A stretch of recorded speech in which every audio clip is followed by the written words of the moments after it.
Hey UP family, we are doing a $500 Mother's Day giveaway. To enter our giveaway, you have to be registered with UP Group Money. All you have to do is follow these 3 steps and you'll be in the draw to win $500 Mother's Day giveaway.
E toi o whalofa ma whatalofa tu tatu ai ngā nei vai ngā le fiafi, ma lo le sifu muia, ma lo le tauatai, ma lo fo e whatoto i tūtim whaibon ni aso, i ele tu e lo nā lofa mno nā ngā lei.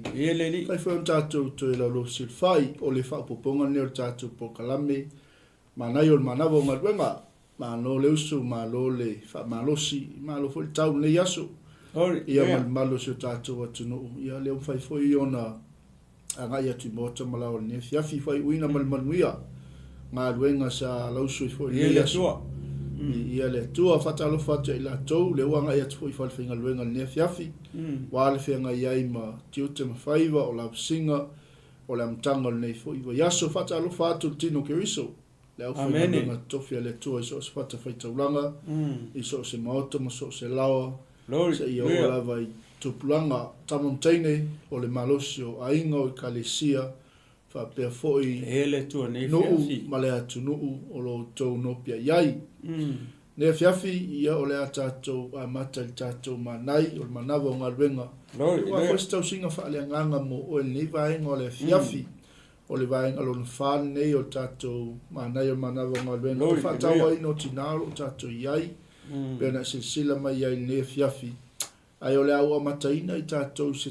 talo i ona tu nā toi loa le usau auna ia mo tātou kalame ni vai ngā le fiafi After tele ta ma i lo alofa mo lo anga le le fai foi on toi mai lo ma to volo ni vai ngā le fiafi ma to ia ile ie le fa o win o ma to o nanga se fa poponga foi ile ie o ma to por kalame manai o manava ngā luenga Walawa al wha tuina o le tāua o tina i to tonu o so se ainga Samoa e maise o le laulangi atoa. Ia le tua ni fiafi. Ia mai lona amataina si o lona whai uina.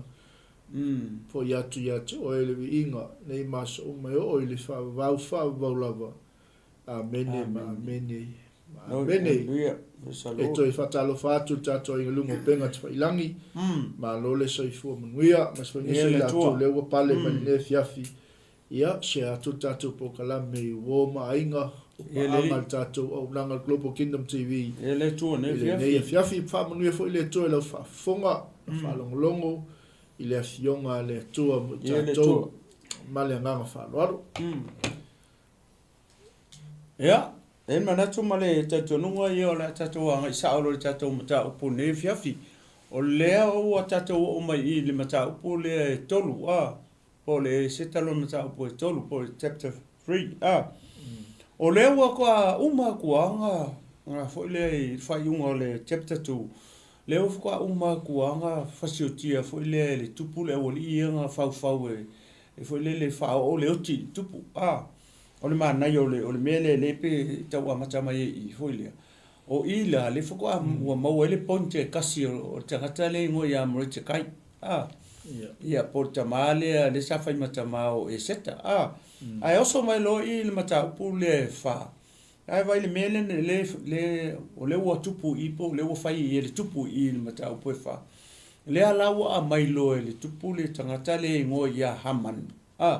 o le tangata lea e le o se me tai po o se perisia lona tupuanga o le tangata e alu atu i manatua le kupu le o akako nenga luaku saulo lenga kulia ko Samuelu e alu fasio tia i Amaleka o le tangata la e kupunga mai Amaleka tangata le le tangata le ngoia hamanu o le famai nga kupunga mai i le ainga o le tupunga o akako ma ko akako nga mai yola foi le saulo i ale nga fasio ki Samuelu ale ala wa mata mai lo i o vai kuso le vale mai le taimi le kusi le pea ma le lima se lau tau sanga le va o vai la o le usitai la o le ali i o saulo le ala kufa umakia fo le akako malonga ainga ma Amaleka ala kula sau i tupu na o akako le ala tupunga me tangata le ala le o mai i me time persia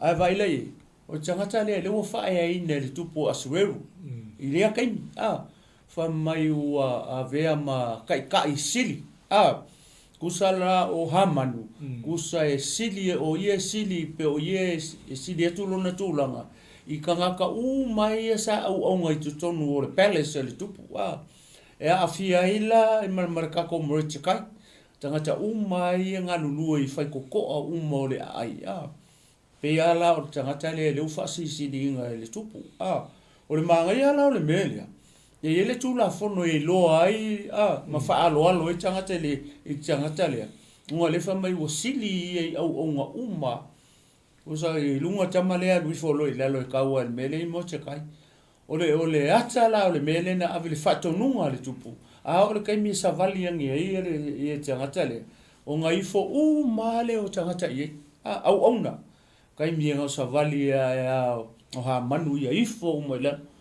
o lo mo fa la vela kasi har tangata le ifo ia manu nga mochikai a le fa mai o aso wa vela le mele ma o atu e lota ngata ka ya holele nya aman ma ye kana o mo te kai ke mi ke sau ke mi le ke fio mai le ke sa vali mai i so le mo ke ifo ma ki kilo kwara ku wa fa per bank ka fa lo fa ko ele ifo ya o ma ke le lo ala po le ale me e fa pe la e tangata wa le mea ngaranga le nkupu i o le ifo tangata leo ho leo o morichikai ha manu o le mea ngara kupu i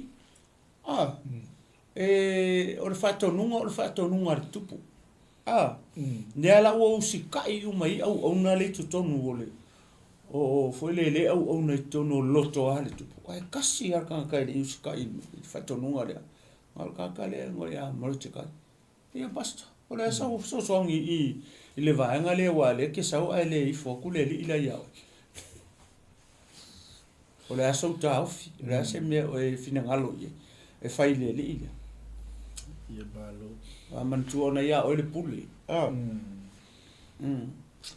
malo bi ele malo fa so fatalo fa tu le so ia Joshua ia ele tu Taif mafuta mai vanui hendese malo fa sta mafuta mai le fiafi vai so ele tu ia vai le speed kauka kamera speed ia le o sui fo tau ka elo sa ngale mu ia ma tatona lu sa ngale mu ia ele tu mana ia me lo ele le kako story an kwa manga ia ma ngai le mafu anga le o le tu la ia tangata ia foi le mo ia o le uska i me kia ia o ia ngai ho ke fia mo te kai ia i fatu e foi ia o me nga ki sa wo mai ke po se si tangata le la fo me te kai le ia mal ngale mai mo mai no ia le mai mo le no ia ia le tu ne viafi e moni fa mau ni wa ta tu o po le tu o manino o lo manino le mafu anga na le tu la ia tangata le o mo te kai ai sele fa mau o le tu ne fiafi ono le manu mo ta tu taimi ia le tu o le tali tu la di male me sunga ia fiu e mana ia ta kai mi fa solo pe ia wal fa funga mai o su tatou tunu o le ase manai mo tatou ne fiafi ele tu ia e su mo tanga te lona mo tamalon lao ia ele ta ko mai lo taia o taia o la ia festele o tatou taimi taia ia ele tu ia mai ia a fe mo muala mai ia fe pue tolu mo mua ia mai wai loe mo te kai mea uma o faia ona sei ai le mo te kai ona ofu ma ua ofu o ia i le i e tala ma le lefu ma alu atu i to tono le ai ma alanga i le alanga tele ma ua lotu wa alu atu lava o ia i luma o le faito o le tupu a ua sa ona ulu atu i le faito o le tupu a ofu le i e tala o le ai tu malo foi ma le tu malo uma no o ia i le upu o le tupu ma lana tu la fono ua faa noa tele ai sa iuta ma ua ana pongi ma fatangisi ma tangitui ua fofola fo i el to tele o lato moenga i e tala ma le fulefu amen lo le la fangata mai ka ko wola fa upu e tol ia fa pestiane fa i tau mai e tolu fa upu ia le ala ua wo lo mo te kai me umo fa ia tole mo ka kia le le ngai o inga le o fai i el tangata le mo te kai pa si le fe mo ia sa ia mo te kai wa o le fana te fai tau ali po le tol o le tau pe fa e mo o fa pa ui re ka ki i foi pe tol o le tau pe tol e mo ia te langa leo we fai tau mai fai matau pe fa au leo te tala no tu matau pe tol ia ka ola i ko le matau pe tol ia mata mai ia ole mantua pe no fai o leo o ke le o le point po se ngaluenga le le o fai foi le mo te kai mo te kai i foi le o ka o le o i ko lua le nga fa te ku a le wa mata mai le mata po to le wo fo ku pu fa si li ka le ia nga ku o le me sa wa le se fa mata langa le tu si foi le po le ase me le tanga to ha manu o fai ai ku o si ku sa ka wanga sa ka nga ave ya mo te kai le mele o ave le le wo fo ye tu pu ma ave te ngata le ia malmela o fa ko foi le e fo mo tanga ta kai mi sa o ka ma lo e fo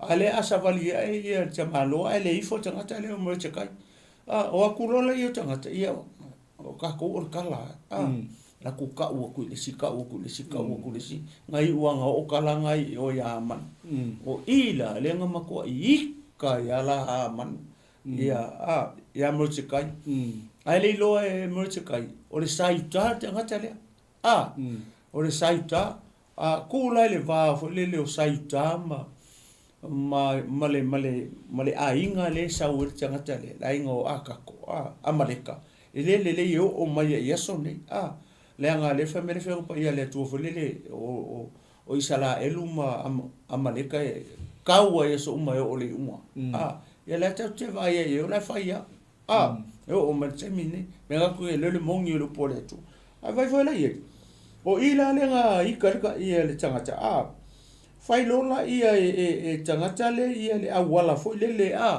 se awala foi le wa le wonga i lo o le saitar tangata le o le wonga i lo le saitar mo te kai le ala wa ka fai lola ka se me foi le se awala inga ia oki ai saita umma le ko kongi le nga ka o mo te kai au saita umma ar ke leo le fai ngor mele o le umanga or ka kidingi ma saita le ko kongo me ka impersia ai ma fo ku i ngi ka ko le ifo ne tanga tau tanga to tas ka ko kas e fai ia le mele ia ai wa fai ngai le ngu a ko ai me se o la to ia le ngofo i ke le saita lai ko like koi provinces for ye se la luos fu mar fito me time persia yo ila le manga or ka o mai le mele fonga le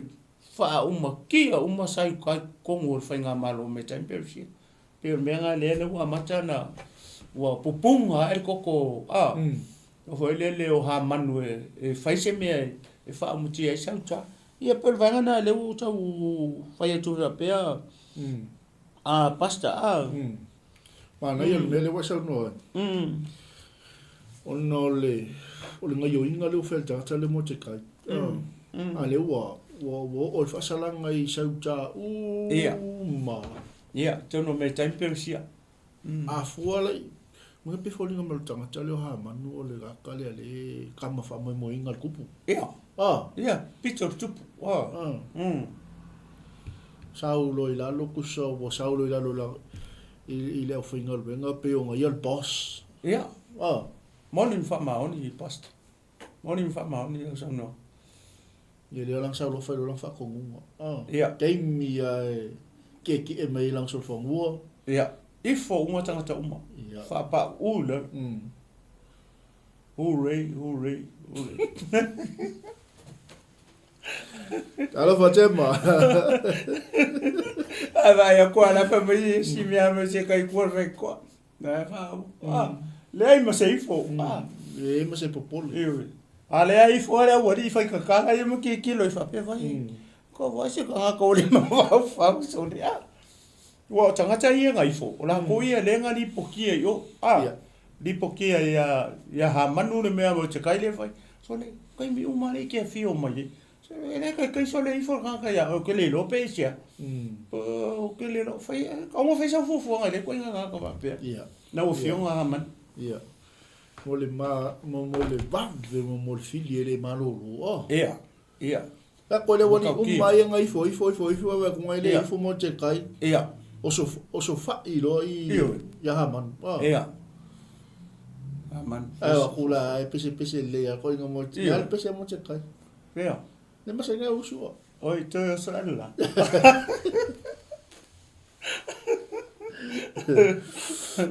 E ele tu nei fi.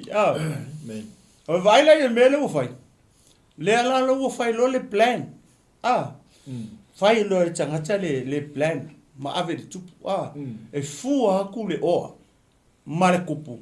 Ai fai le kusi. O ngale fa mai e ese tu ma ngale ngu le. Le sai ta. O vai le me o fo e ma fa fo tangata. O fo le mele fai la ko. Le la ko va. Ma ko ngu le fai le o fe kau ye le wori. Ese. O me time per si e lalo kai mi fo le o konka e me kai per si le lang. Time na o empire le. Le o mai kuso ka nga nga mai ma fa pangka. Nga mai ma fa tanga tau e me kai per si. Na, le o mai le o mau tu langa I mamangui ai mawaia la ko ngaluenga I. Wa vai la ye. Le fo la o mai ka o kongi. Le o manga o ia ha manu ia fa se me fo le ia o ke ia mo te kai saita. Ia le ngakala nga o manga o e fufulu uma saita. Le panga fa pe plan nga se me o ke ai kankale. Kankale le fo killing you man me lo. Ia pe o se o le me maria nga pa vai tsala le.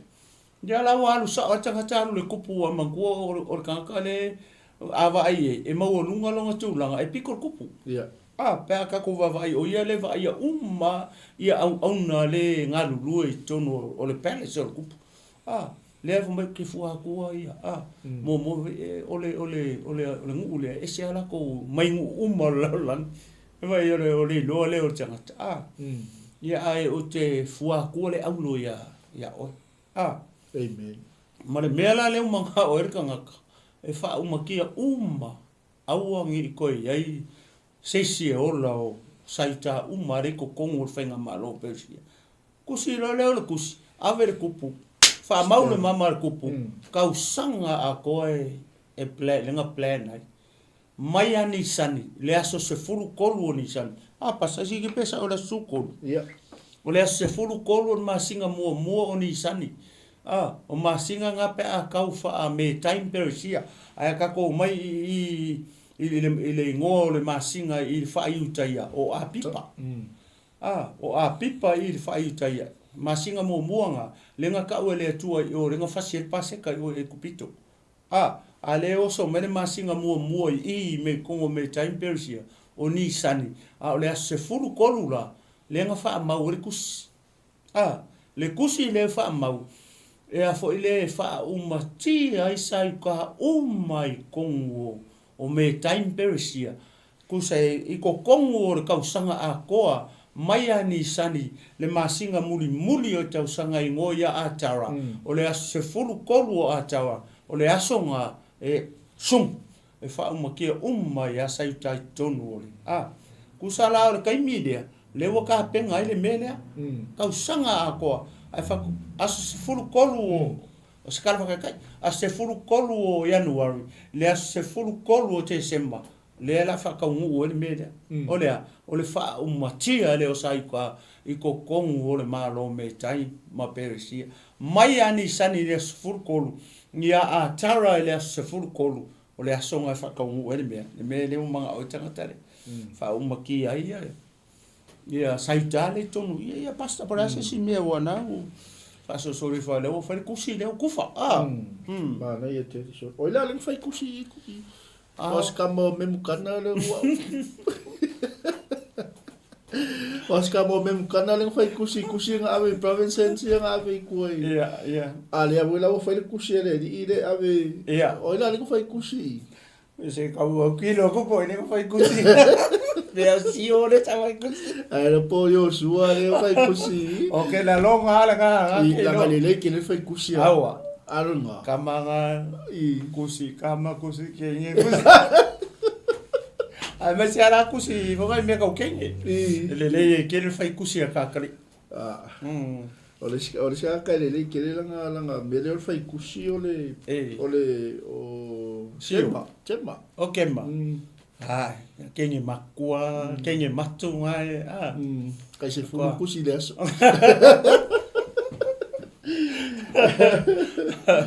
Ole ngai al mele, le ala fa mai lo ha manu I tupua. Ole o yai le tasi nu o faa. Ua ta ape manu nofo solo fa tasi mtangata I tu malo malo. Ia, le tu. Asweru, ia, ole upulu na maltala. Le ese fo ia lato tu la fono I tu la fono anu Ia, ma ua lato le usi sta I tu la fono a oile tupu. Ole moa lea au. Ia. E le te tau ai la ua fio o na tuu pea ia te ila tou. A fai ele leia te oile tupu. Ia tu sia ia whano I la tou. O te fuaina tu ai. Ta leni a ria sfuluafe I lima o e whaia le nei mea. Amen. Ina ia lātou a watu ai mea e te wai o loa le tupu. Amen. Ona tō ese ai le tupu o lana mama I lona lima ma a watu ai a ha manu le atalii o hame tatu. O lo sa a kako o le wha sa wā I sauta. Ua whai atu fole tupu I a ha manu. Ua watua I a te oele a rio a toa male nā nuu. Ina ia e whaia iai le mea le lei I ate oi. Le alau pā kongu ale mea le manga o la karia. Ia. A le mea lai maa lie e fōringa mai le ua twist le kangaka le mea. Ia. Mai le kangaka I ko a kasi ngā le usiuska. Ia. A wā whia o mai mali. Ia. Masaita. A inga masaita uma. Kusol kilingi. Tulou ngana kusol fufulu a ko ale mea lu manga o ile. Fasioki uma. Le ko esi se ko yola saita. Sorry. Makaukia. Makua ko ka ma ia. Pe o fia kupu e foi malanga skailia. O kele o mala mai o kusa a ki kilo fonga le history. Mai o isara elu mangu ia. Ya ki kilo la e pe o le mana tu o le lo tanga chan mere sa fai mai ai ko yo. Ia. A pe ka ko lopo longa great uncle o great uncle ia kako. Langa le ki kilo sa le nga fo a kako. Ama ko a kako sa kupur kai. Le ngaru ko saulu e fa umatia maleka. Le ala ai po vai ke ninga po lai pepe ka ilo iai po le meongi ka lai fa longo iai ia Israelu le. Mara menga fai le kamar long kama. Ka kare ngo ia ka ko le kupunga mai. Wale fa mai o longa kama ha metatu. Au ha metatu. o e sau kupunga mai a kako. Wa ile ia me fa pe. E ola me fa pe le finga nga uma. Mo fe vai inga foi le o a inga me fa pe. E tupu. O isi me fa pe o ka fia a nga tupu langa o la e ola i tonu a inga me fa pe. Mo me o fe ainga i ma foi le missa me fa pe na. Ko ile ai mo se le pe la me le.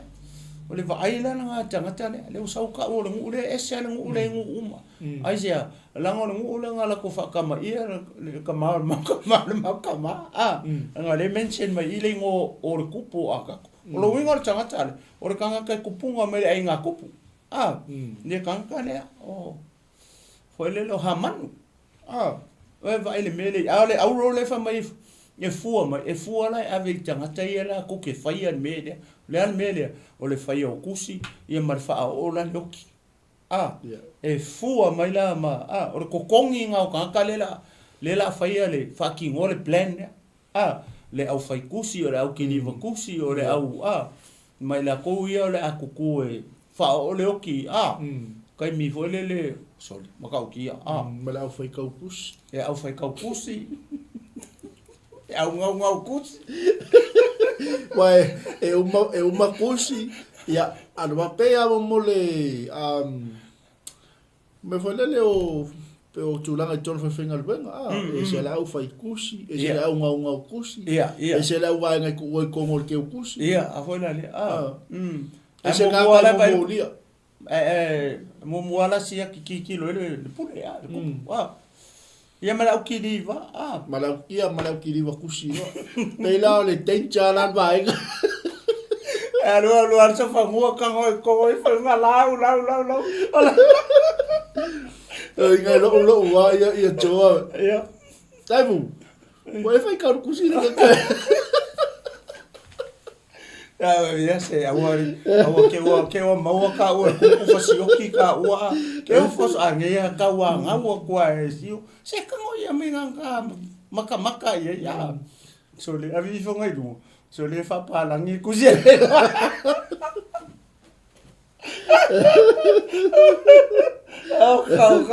so avi fo ngai ki ro ku fa sa ngar ku si ya o ki ro nga era tu o se maka o ki o fa ngi ka ko ha manu lo fa ka ki wa maka o ki a sia posi ia tele tupe tele tama ainga le wonga planning ale mele ale se kama mele foi ka usanga ko le ufaka o ko plan ka usanga ko le ufaka ki le aka le plan le asonga kusi ele kusi ma le aso le la faka mu aso suko ka usanga ko foi kusi ka usanga ko o set up le mele la ke le ku se la lu su fico ia tu malo ni le le ve ke mingi wa la wei ka mai va le me fa pe ngai ki li vai o so ia so lo o ia lo wa moni fa ma ni lo so no le a wei fa nga fo te min nei le va nga le ten ko ke ku sia kwa ngai mo wa ngi ia ile ele ka pe nga ska usanga ako esa ele e foi le poto le ka ko nge o atu pula e ka ko la kusi po sauta la foi lista wala ngale o kusi le si fai ka wa ka le no ko yel kusi ia foi le kusi le ko yegi o kini ba kusi o pe no ma o kini ba kusi o kuli ma suelu la ala ko aku makusi aku lau ko mai pepelo fa me lau uma ale aku ngira ba ngai aku mau ila lo la aula yo wa ga fa pela le ya nyau kiri ba kusi ke mingi ale fa nyau kusi ya longo ingol me foi le o ya yau kusi me mas nga kusi kia ila lo la okay o mala po fe me ave yau kusi ke sa ngo so ko nga kusi ya wa ke le amia nga mas nga kusi ali hege On ngai on leo. Lo mo wi la riska mai set up le me leo. Mai le machine no Nissan. Yeah. Se o le machine leo. Atara. Atara. Ka ka. Se kala kai Januari te sema. Wa machine le ka mai il machine mo man machine mo di tau tau. O le Nissan ia Atara ka sanga ko set up le me. Ki lingi se umai saita ko kongo me tai persi. Alu au fai ka kusi ma au fai kusi ma au ia le kasi se ngana le ko ke vai fa me nga ka mai inkia nga ka mai Ethiopia ia ke le o isi provinces isi ai le ko ia ese umanga ngana amen ka ke lo ese nga inkia ese nga ka ye ma au fai kusi Talo fa pasta sau. Ya wali o taifu ma chosio la ukili ba kusi ale ngai. O alang kali la nga. La nga le nga tupulanga nga. Le nga la ko mau mai me nga kus. Le pela o nga tupulanga ngi. Le wai nga wa fai o ya kusi ma sen.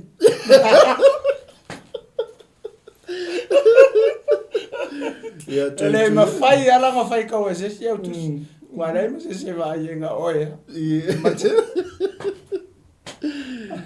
Ia vi ele tu o ta mi ia tu lo suma. Ta mai al tapo kala meni vai ngol fiafi. Ia lo fatu la suma fa au pasta sau. O le tatu taimi.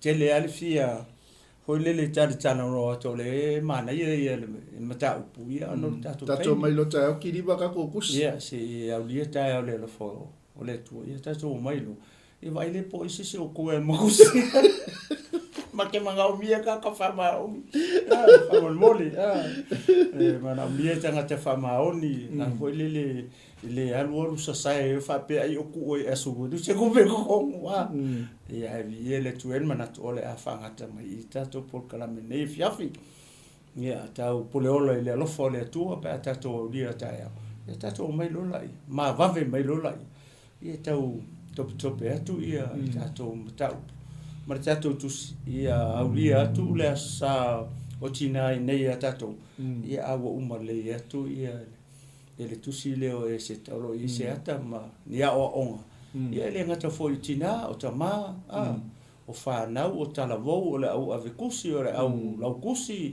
le au kusi ia le ai asisi ele o playing sanga part i tonu tusi le ia o terminate ia o le a fanga tama i le tato polo kalame ia i se talo popo pa tai tama tai no so soani tai nga pa ia mo nei foi vai ngo nei mata opu mata tano atuai ia mate leo mala malama le ngo ma o tangata matalo after yetu nga pa ia I lau so soni o fai na fa mala malama ina I mata uma mai se le au ke visiano le tino ke viso ia malu ai nga nei fiafi tama ia nga le yetu lo atu manala upu la ve inisia nga molo malo esili o le fa malo sia o I mata uma ia o matu talo le se upu se tala o le tau tamari I lau whaafonga tamari nefia ia whamangaro mai I ma ua o auna ia fo I tupele vi inga I lau fio neitu la le fiafi ia I lau sua whamamalu I lau sua whapaia lau sua whamau alunga lau sua whalau tele lau sua whaloloto lau sua whalo I eile alofa ma le alofa muti wale le sua whaleo na matole I o Yesu Keviso wa matalo wala o tuene amen amen ia mai a te nei le tinu malo fomfolu fa persunga le li fa tonu Mike Pureta ia ma te fa tu sa mo nei tu la le fiafi to fa soifo samo. Hey UP family, we are doing a $500 Mother's Day giveaway. To enter our giveaway, you have to be registered with UP Group Money. All you have to do is follow these 3 steps and you'll be in the draw to win $500 Mother's Day giveaway.